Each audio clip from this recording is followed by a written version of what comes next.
Okay, magandang gabi sa inyong lahat ng mga nakaantabay diyan sa ating live sa YouTube tsaka sa Facebook sa gabing ito, 'no? Bukas ng gabi po, bukas pala November 1 na, All Saints Day na naman. Paalala ko lang na kapag All Saints Day is ang ating i-celebrate is yung Todos los Santos.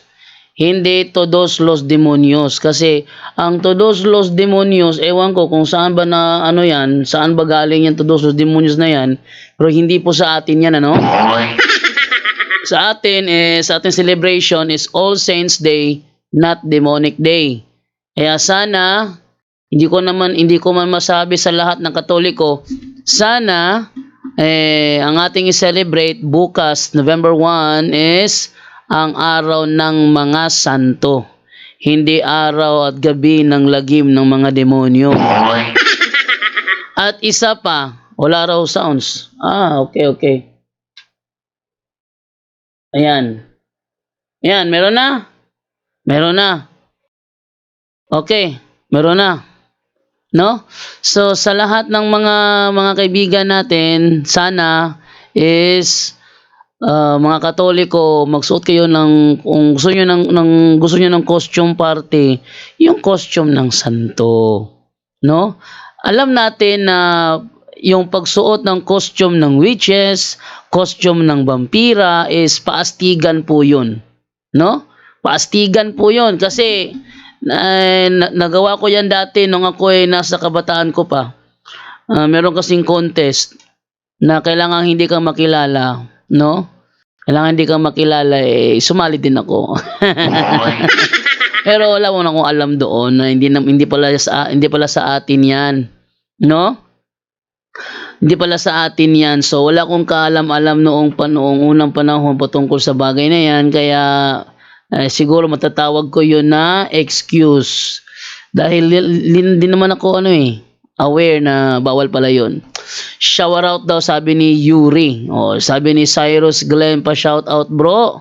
Yan, no? At kung sakali bukas ulit muling dadalaw doon sa sementeryo yung mga saksi ni Jehovah, talagang matataboy kayo ng CFD. Bakit? Bakit matatabi kayo ng CFD? Unang-una, yan kala ko ang araw ng patay para sa lahat ng namatay at ipanalangin sila para sila ay maligtas sa purgatorio. Yung sa araw ng mga patay bro, sa November 2 yun. November 2. Tingnan mo yung Cesar Balada, tingnan mo yung kalendaryo mo. Yung araw ng mga patay is sa November 2. Sa November 1 is araw ng mga santo. Yun ang pinagkaiba, no? Happy All Saints Day po sa lahat from Manga District, Tagbilaran kay Severina Lapis. Almags, amen. Luciano Torrente. Good evening bro Jando, watching from Hilongos, Leyte. Okay, Angelita Borja Casas, Happy All Saints Day. Eying Junior Gabiana, ganding gabi po, watching from Caloocan City. So iba yung araw ng mga patay. Yung araw ng mga patay, All Souls Day. Araw ng mga patay, All Souls Day. Doon yun sa doon sa November 2. Yung All Saints Day is November 1, no? Walang sounds ulit, bro JD. Walang sounds ulit. Ba't walang sounds? Connected lahat ito. No? Pa-shout out po bro from Dole ang Dian. Sabi naman ni Yuri, meron. Okay. So, yun ha. Yung pagdadamit po yung pagdadamit ng mga vampira, pagdadamit ng Dracula, pagdadamit ng kung anong ang pangit na mga aswang. Yung pagdadamit po noon, huwag tayong makisabay po doon. Dahil hindi yan turo ng simbahan. Para lang bang yung Kung He Fat Choi. Hindi ba ang Chinese New Year, hindi yan sa Katoliko? Pero maraming Katoliko ang nakikiselebrate. Maraming Katoliko ang nakikiselebrate sa Chinese New Year, makikikonghe fat choy pa nga yung mga ibang Katoliko. Pero hindi yan turo ng simbahan at hindi yan pwedeng i-atake sa ating Katoliko dahil hindi naman natin yan aral. No? Sabi nga sa Juan 7:24, huwag kayong humatol ng ayon lamang sa inyong mga nakikita. Kahit nakikita ninyo na may ilang Katoliko nagse-celebrate ng Konghe Fat Choy, it doesn't mean hatulan nyo na agad ang Iglesia Katolika na mayroong aral tungkol sa Konghe Fat Choy dahil hindi yan turo ng Katoliko. Nakikiselebrate. Ito yung gusto ko makita ng mga Sabadista, no? Open na ang mga tao ngayong panahon natin ito. Open na ang mga tao. Open na yung ibang tao sa LGBT. Open na sila sa LGBT. Tinatanggap na sa lipunan ng kahit saang lugar ang sa lipunan ang bakla, tomboy. Tinatanggap na sila. Ano pa?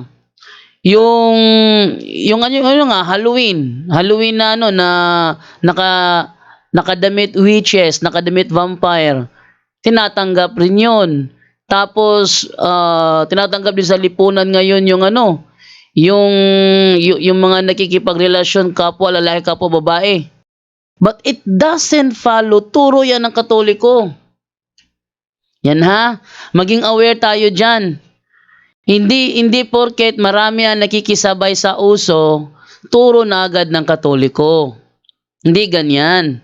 Brad, good PM, may basbas ba yung mag-candlelight sa may pintuan? Yung maglagay ng candlelight sa pintuan, ano yan? Occultism po yan.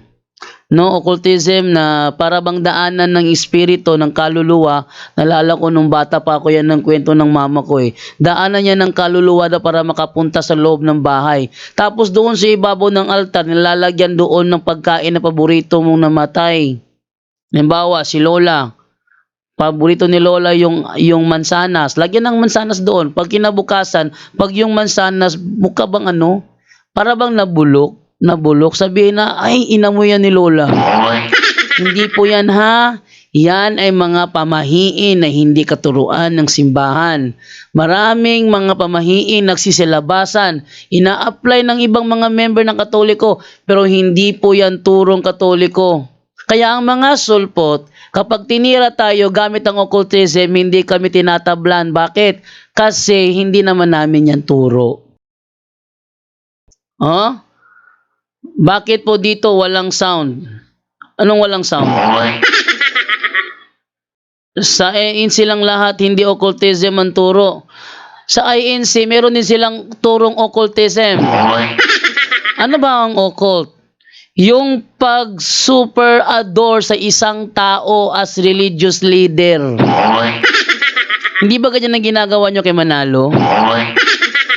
Huwag nyo sabihin walang occultism sa inyo. Sobra yung pag-adore nyo kay Manalo. Masigit pa yata si Manalo kay Kristo eh. Kalahin nyo, birthday ni Manalo, sineselebrate. Birthday ni Kristo, dead ma. Paano ngayon yan? Litrato ni Manalo, nasa bahay. Litrato ni Kristo, wala. Sino bang mas higit sa dalawa? Kayo na bahala doon. Huwag mo sabihin sa akin Solmiano. Huwag mo sabihin sa akin Solmiano kasi yung kanya pangalan pinalitan niya ng ibang letra para hindi mabasa. Huwag mo sabihin Solmiano sa INC walang turong occultism. Meron. Meron ha. Ikapu lang turo. Ang INC wala silang ikapu. Ang INC ni Manalo wala silang ikapu. Ang sa kanila lang is love offering lang sa kanila. Wala silang ikapo, no? Ang nag-iikapo, yun yung mga Sabadista. Pero yung mga INC, ang dating daan, walang ikapo po yan. So, yun ha. Yung mga, ang alam ko lang inaabangan ng lahat ng Pilipino, lalo na't paparating na ang Undas, yung gabi ng lagim ng KMJS, at yung kababalaghan ni Noli De Castro. Yun ang inaabangan nila kasi once a year lang yan. Mas maganda ikwento yung Life of Saint, Pero mas click kasi yung mga gano'n, eh, sa mga Pilipino. Ang mga Pilipino sa totoo lang, adik 'yan sa kababalaghan. Ako, isa ako diyan. Isa ako sa mga adik pagdating sa kababalaghan. No, kaya dahil yung ano, yung Halloween ng mga foreigner is ewan ko kung November 1 ba sa kanila yung kanilang Halloween. Sa atin, ang meaning kasi ng Halloween, hallow means ano, pakabanalin, banal. Ano bang hallowed be thy name? Oh, hallowed be thy name. Yan ba? Hallow. Oh, sa SDA naman, hallow the Sabbath to keep it holy. Hallow. Yan ang meaning ng hallow, banal. Eve is ano, the night before the Hallows Eve ba, the night before All Saints Day. Hallows Eve, para bang Christmas Eve, Hallows Eve. Yan siya.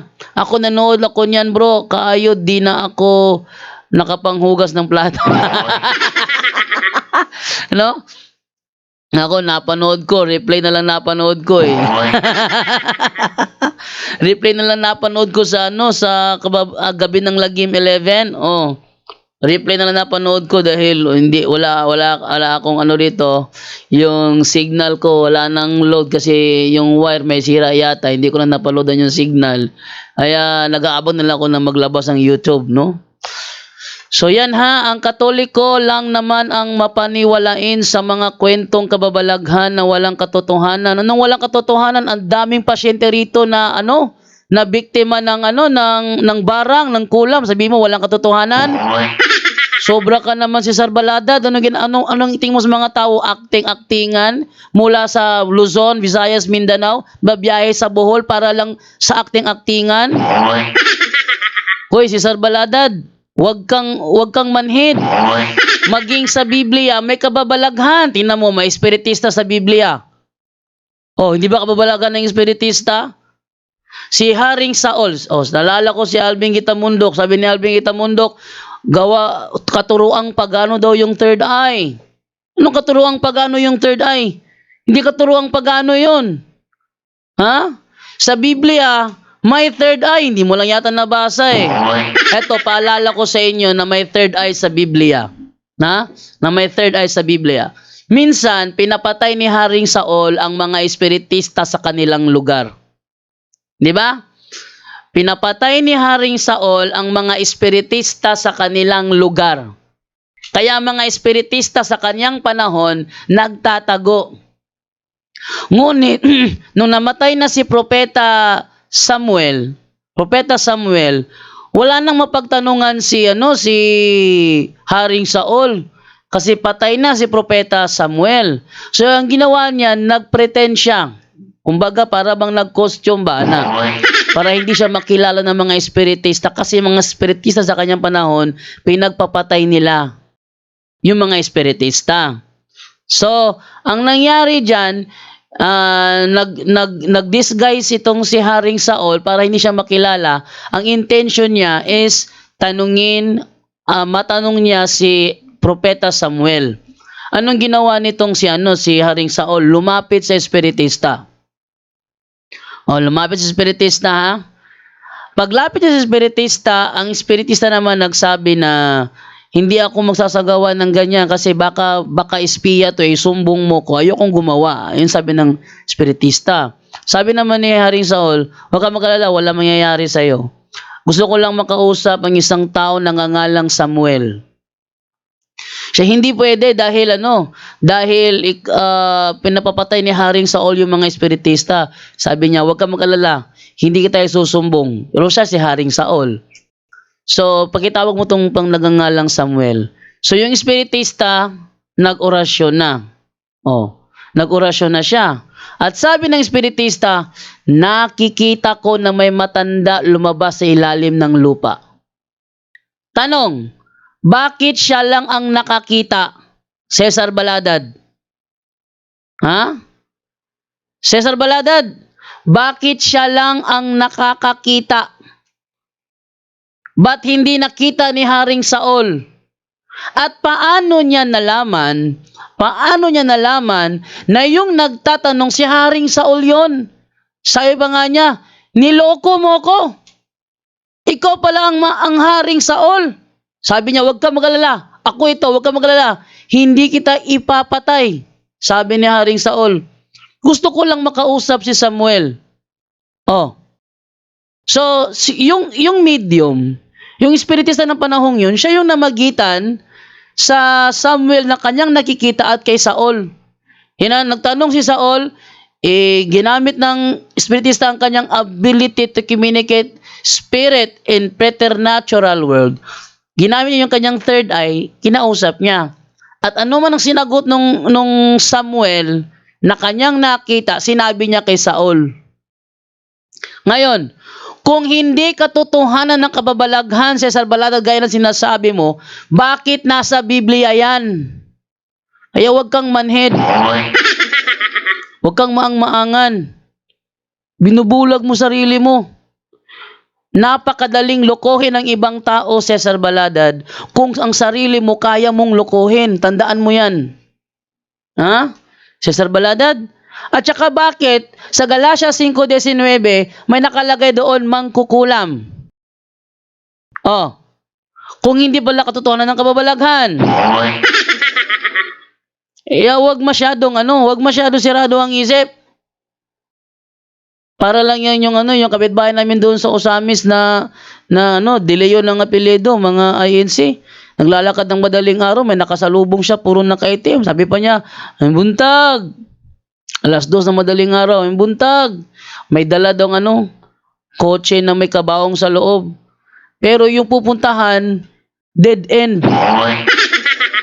Napansin niya, di na lang niya inisip yung kanyang basta yun kinuwentuhan niya kami. Kinuwentuhan niya kami at sabi niya, hindi kami naniniwala sa engkanto kasi kami ay iglesia ni Kristo. Mali yun. Ha? Mali yun. May mga engkanto talaga dahil yan ay mga fallen angels, mga evil spirits na naninira. Kaya nga, huwag kayong basta-basta yayakap sa puno dahil baka infested yung puno. Ikaw, Cesar Baladad, sabi ni Cesar Baladad, ito, ang albularyo at mangkukulam, parehas yan mga Katoliko. Kung may kinulam, pupunta sa albularyo. Sabi nila, yung mangkukulam at albularyo, mga Katoliko. Ang masasabi ko lang ay ganito. Maraming Katoliko na hindi alam ang opisyal na turo. Cesar Baladad, ilista mo sa notebook mo. Catechism of the Catholic Church, paragraph 2116, 2117. Opisyal na turo ng Katoliko na lumayo. Ipakita yung ating CCC para maano ni Cesar Baladad, no? Para may aware siya. O ano ang opisyal na turo ng simbahan? Okay, buksan ko muna yung aking referensya para makita ninyo na itong si Cesar Balada, tira ng tira, wala namang alam. Eto, CCC tayo sa 2116 and 2117. Etong sinasabi, all forms of divination are to be rejected. All forms of divination. Cesar Baladad, yung albularyo divination yung ginagawa nila. Yung mangkukulam divination yung ginagawa nila. Ang opisyal na turo ng simbahang Katoliko, all forms of divination are to be rejected. Ngayon, kung meron mang tumawid kahit nakapula yung red, yung traffic light na red, naka-red light siya, tumawid yung sasakyan, kung nabangga yun, huwag sisihin ang traffic light. Ang may kasalanan doon yung driver, naka-red light na nga, dumiretso pa, then nabangga. Ayun, nabangga, sisisihin mo yung traffic light? Di ganyan. Sa katuruan ng Katoliko, ang traffic light, etong aming opisyal na turo. Yung driver yun ng individual na tao. Sinabi ng aming opisyal na turo, all forms of divination are to be rejected. Tinanggap nila. Sinong may kasalanan? Ng simbahan ba? Cesar Baladad, huwag naman masyadong sirado ang isip. Ating basahin ang opisyal na turo ng simbahang Katoliko.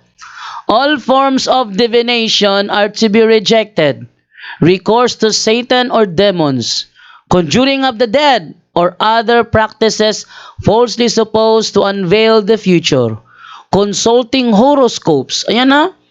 Ang pag-consult sa horoscopes, ipinagbabawal yan ng simbahan. Pero maraming nagbabasa ng horoscope. Oh, sino may kasalanan? Simbahan? Ikaw talaga si Sarbaladad. Kaya kayo tira ng tira sa Katoliko kasi wala kayong alam. Sana kung tumira man sa Katoliko, dapat meron naman kahit konting alam. Ang tinitira nyo sa amin, hindi namin opisyal na turo. Oh, consulting horoscopes, bawal. Astrology, yung nagbabasa ng ng Pisces, Cancer, ano sa iyo, Brad? Cancer. Sa akin ba Almoranas? Yon, yung nagbabasa ng mga zodiac signs. Pati yan, bawal. Palm reading, nagpapahula gamit ang kamay. Bawal din yan. Interpretation of omens and lots, yung nag-interpret ng mga panaginip. Bawal din yan. The phenomena of clairvoyance and recourse to mediums all conceal a desire for power over time, history, and in the last analysis, other human beings, as well as a wish to conciliate hidden powers. They contradict. Alain mo? They contradict the honor, respect, and loving fear that we owe to God alone. They contradict. Kaya kung meron mang gumawa ng contradiction na yan, huwag sisihin ng simbahan. Para bang traffic light, pag ilaw ng traffic light ng green, go ka. Pag ilaw ng traffic light ng red, stop ka. Ngayon, umilaw yung red ng traffic light, dumiretso ka, nabanggaan ka. Oh, sisisihin mo yung traffic light? Hindi ganyan yan. Hindi ganyan, ha? Oh, 21:17 para may kaalaman si Cesar Baladad bago tira lang ng tira. 21:17 of the Catechism of the Catholic Church. All practices of magic. Napakaraming Katolikong gumagawa ng magic. Ayan tanong, opisyal ba na turo yan? Hindi. Oh, all practices of magic or sorcery by which one attempts to tame occult powers so as to place them at one's service and have a supernatural power over others, even if this were for the sake of restoring their health. Etong albularyo. Ha? Ito ang albularyo, Cesar Baladad. Even if this were for the sake of restoring their health. Pati paglapit sa albularyo, bawal sa opisyal na turo ng simbahang Katoliko. Maraming gumawa, pero hindi yan sa aming aral. Sana mga sulpot kayo, kung titirahin nyo kami sa aming opisyal na turo, hindi sa mga haka-haka lang ng iba. May ibang haka, nagbibenta ng rebulto. Sabihin nila, eto, pampaswerte, pampaswerte. Sabi ni Rapido, pampaswerte pala, bakit mo binibenta? Tama. Pampaswerte nga, bakit mo binibenta? Huwag mo na lang ibenta, pampaswerte pala eh. Ganon. Yan ay isang palatandaan ng mga walang alam. Tapos titirahin nyo kami Katoliko gamit ang mga walang alam. Tingnan nyo kami kapag kami ang tumira sa ibang sekta, ang amin tinitira yung kanilang mga Bible scholar, yung mga may alam sa kanila, yung kanilang mga tagapagturo. Doon kami kukuha ng mga mali. No? Doon kami kukuha ng mga mali. Hindi kami titira. Halimbawa, may isang SDA sa programa ni Eugene Gapo nagsabi na si Dan Maasin na episode. Oh. Talaga sinabi niya si Dan Maasin episode 'yon. Gagamitin ko ba 'yon para ilaban kay Dan Maasin? No. Wala akong pakialam doon. Oh, may kwento si Eli Soriano dati na si Manalo raw nagnakaw daw ng pabo. Oh, papatulan ko ba 'yon? No. Bakit? Wala namang kinalaman yan sa aral eh. And Cesar Baladad, next time, bago ka tumira, alamin mo ang opisyal na turo. Ito pa. Oh. even if this were for the sake of restoring their health, are gravely contrary to the virtue of religion. These practices are even more to be condemned. See? Even more to be condemned when accompanied by the intention of harming someone. Ito na yung barang, kulam, gayuma, harming someone. Or when they have recourse to the intervention of demons.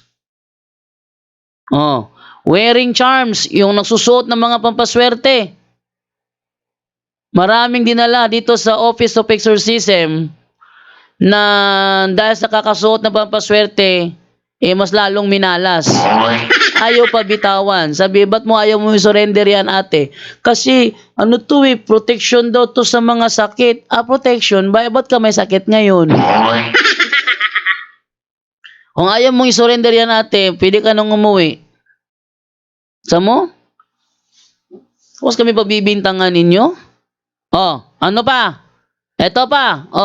Wearing charms is also reprehensible. Spiritism often implies divination or magical practices. The church, for her part, warns the faithful against it. Itong opisyal na turo, baladad. The church, for her part, warns the faithful against it. Bakit winawarningan yung mga membro ng mga mananampalataya? Kasi kasalungat yan sa turo, it is gravely contrary to the virtue of religion. Recourse to so-called traditional cures does not justify either the invocation of evil, the invocation of evil, powers of the exploitation of another's credulity. Yan. Para may aware naman kayo. Kung ano talaga ang aming opisyal na turo. Titira-tira kayo, alamin yung opisyal naming turo. Hindi yung nakita ko kasi si Manang. Si Manang, lumapit sa albularyo. Tapos yung albularyo binlapitan, Katoliko rin. Anong paki mo? Kung Katoliko yun. Bakit? Turo ba ng Katoliko yun? Yan Yan ang dapat nyong malaman. So, ikaw balada, bago ka tira ng tira, alamin muna kung anong tinitira mo. Okay? Ano po ba ginagawa ni Bro Jando? Hindi nagtuturo? May mga comment dito na kababalaghan na sinasabi nyo ang di totoo, lalo na yung sinasabi nyo lumuhan ng dugo ang rebulto ni Maria. Hindi kami ang nagsabi niyan, bro. Talagang may nangyari at hindi naman namin idedeklara yan na lumuhan ng dugo kung hindi dadaan sa scientific investigation. Hindi agad-agad naniniwala ang Katoliko sa mga luha-luha ng dugo na yan. Magpapadala ang Vatican para pasinungalingan yan.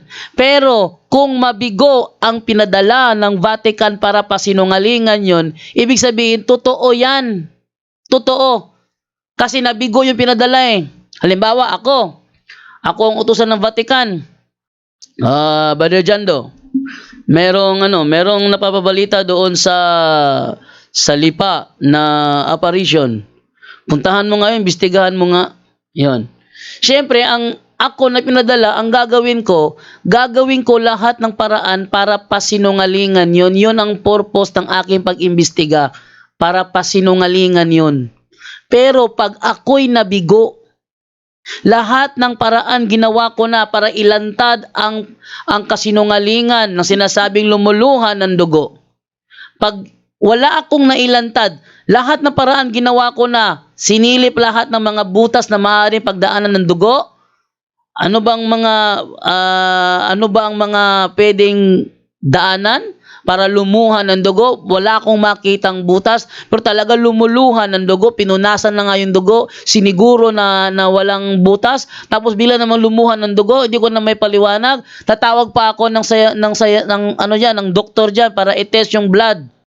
Pag-test ng blood test, kapag positive na dugo yan, na alam ko nang pinunasan ko na, malinis na, wala namang butas, Sigurado ko walang butas dahil gagamit ko pa yan ng magnifying glass to prove na wala siyang butas. Pero bigla na namang lumuhan ng dugo. Tawagan ko yung sa scientist para i-laboratory laboratory test yung dugo.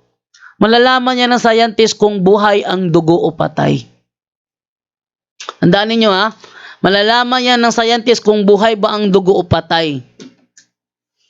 Pag natuklasan na yan ay buhay na dugo, preskong presko, lumabas sa kakapunas ko pa lang, biglang lumabas, hindi ko na may paliwanag, pati science hindi na may paliwanag, dun pa idideklarang milagro, Cesar Baladad.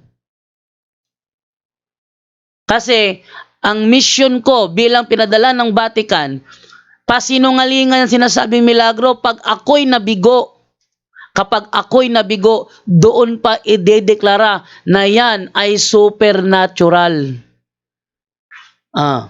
Ganyan yan ha.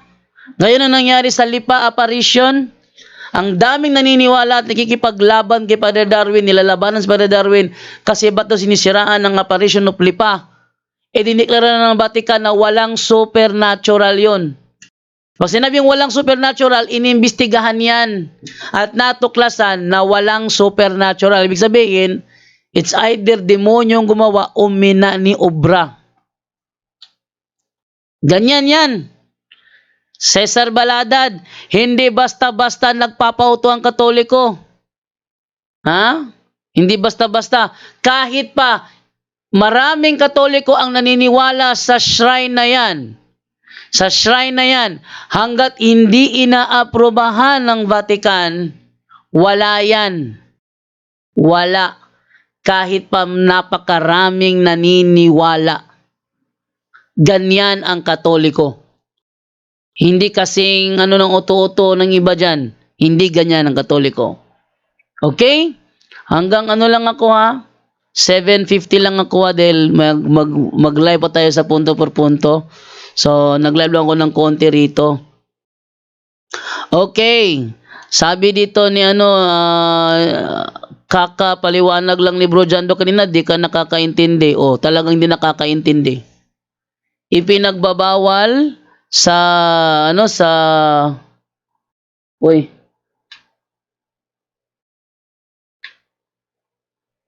Ayan. Nawala daw ang sound. Nawala daw ang sound. Sabi niya Okay, ganun pa man. Sabi ni Dot, dito ko nga nalaman sa PPP na bawal ang mga pamahiin. Habay, sisihin mo pa talaga RCC.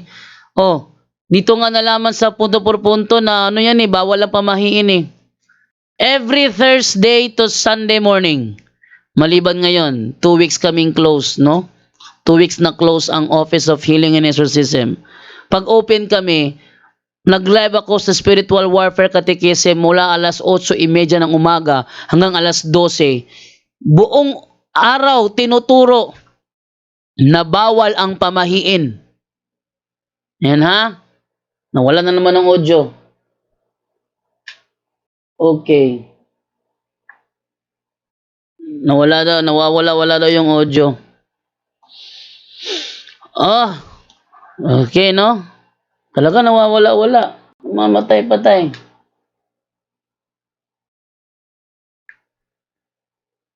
Okay. Total, patapos na rin lang ako talagang nawala. Hindi na kaya.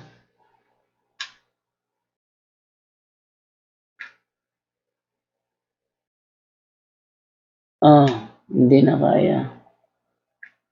Okay. Ayan, so tinanggal ko na lang kasi hindi kakayanin. Kahit ilang beses ko nang inon yung natin, yung sound card, talaga namamatay. So ayan ko na lang siya mag-charge, ng mataas na oras. So hanggang dito na lamang po ako, 7:45 na, kailangan ko na i-prepare yung punto por punto. Sa mga sulpot dyan na gustong magtanong, welcome kayong pumasok sa punto por punto, wag po kayong mahiya. Tinatanggap po ang kahit sinong magtatanong sa punto por punto, pero kapag natuklasan na pilosopo, binaba na yan, Dahil nagpapakita ng kawalang galang. Kahit sino, protestante, pwede magtanong sa punto por punto during live via Zoom. Via Zoom ha, via Zoom. Pwede magtanong kahit sinong protestante. Pero pag nalaman na nang aasar na lang, nang iinis na lang para lang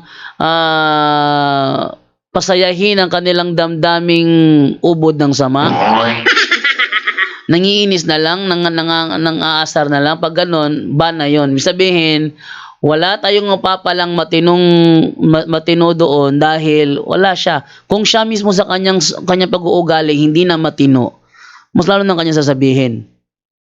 Okay? Yan na, ulitin ko ha. Kapag kami tumatanggap ng kahit sino magkikipagtalakayan, magtatanong, protestante ka man, magtatanong ka kahit ano pang relihiyon ka na protestante, tatanggapin ka sa aming programa. Pero once natuklasan namin na pang-aasar lang ang ginagawa mo, gaya ng iba, binabana namin yan.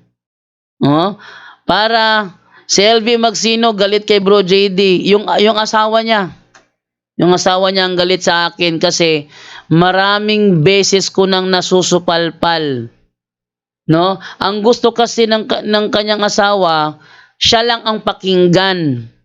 Kami ayaw niyang pakinggan, siya lang ang papakinggan. Kumbaga kami ang kanyang tuturuan. Pero ang mga turo naman niya, palpak naman. Sabi ba naman niya, lahat ng relihiyon tama? Mali yun. Kung lahat ng relihiyon tama, edi wala na sanang bulaang propeta. Isa na walang bulaang tagapangaral, bulaang Kristo, kung lahat pala ng relihiyon tama. Ayan.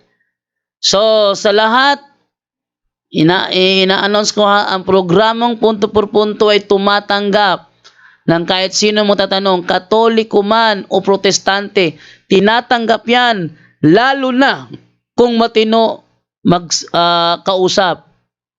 Sulpot, papasok ka, magtanong ka, magibagsubukan ka, welcome na welcome ka doon. Pero kung mga asar ka na lang, mga asar ba? Tinatanong ng maayos, yung sinagoga na pinasukan ni Kristo, yun ba ay bahay sambahan ng Judaism o bahay sambahan ng Kristiyano? Sasagot pa rin, yan ay bahay sambahan, bahay sambahan, bahay sambahan. Ng ano nga, ng Judaism ba o ng Kristiyano? Ay basta bahay sambahan. Kung ganyan ang kausap, baba na namin yan. Bakit? Wala tayong mapapala dyan, nanghasar na lang eh. Kung nanghasar na, hindi na religious ang dating, binaban. No? Okay? Ito ang tamang sagot. Rodel Sierra, akala ko para sa akin, hindi pala. No? So, yan ang gawain ng mga pari. Hinihila kayo sa impyerno. Mali ka na naman. Ang nangihila sa impyerno, yung pinapalabas kami sa Katoliko. Iyon ang nangihila. Ayon sa unang Juan 2:18-19, once na lumabas ka sa iglesyang tatag ng Panginoong Jesucristo, ang tawag sa iyo, Antikristo. Ito namang iglesia kinaaniban ni ito ang tamang sagot daw. Alam kong rehistrado sa gobyerno. Ito ang tamang sagot. Alam ko ang iglesia kinaaniban mo, rehistrado sa gobyerno. Pag rehistrado sa gobyerno, merong pumirmang founder. Pag merong pumirmang founder, hindi si Kristo yan. Kaya sulpot kayo. Yan ha? Sulpot kayo. Kaya alas 7:50 na, kailangan ko nang magbabay dahil mag-prepare na po tayo sa punto por punto. Ako'y muling magbabalik sa live, pero kasama na ang buong team ng punto por punto. Mga sulpot, pwede kayong pumasok at huwag kayong mag-focus ng tanong sa comment section. Bakit? May Zoom kasi. May Zoom. No? Pwede kayong pumasok doon para magtanong. Mga sulpot, ulitin ko ha, mga sulpot, huwag kayong magtanong sa comment section. Kasi sa dami ba naman na magtatanong sa Zoom, hindi kayo napapansin mga sulpot. Okay? Kung gusto nyo kayo'y mapansin at patunayan nyo sa lahat ng nanunood sa amin na kami ang mali, iniimbitahan kayo, pumasok kayo at patunayan nyo na kami ay mali. Pag kayo'y takot pumasok para patunayan kami ay mali, ibig sabihin alam nyo sa sarili nyo na kayo mismo ang mali. At takot kayong makipagsubukan dahil mabubuking ang inyong mali. Yung inyong pagsisinungaling na kami daw ay mali, malalantad yon dahil matutuklasan kung sino ba talagang sinungaling. Kaya, 7:51 na, mag-out na ako para mag-umpisa na ang punto por punto. Sige, maraming salamat po dito si Elmer Betonia, Leon Kennedy Ramos. Ito na kung talagang ikaw ay napakagaling dito ka. Oh, no? Mga sulpot, lipat naman kayo sa PPP kasi yun lang naman gawain nyo, tumahol ng tumahol. Tama, takot yan sila bro, baka mawalan ng membro. Sa mga sulpot na naniniwala na kami ang mali, iniimbitahan ko kayong lahat pumasok during live sa punto por punto at makipagsubukan. Andyan si Wendell Talibong, andyan si Brad Tata Rosal, andyan si Junre, andyan si Angel, andito ako. No? Kahit sino sa amin, willing tumanggap ng mga makikipagsubukan. Okay?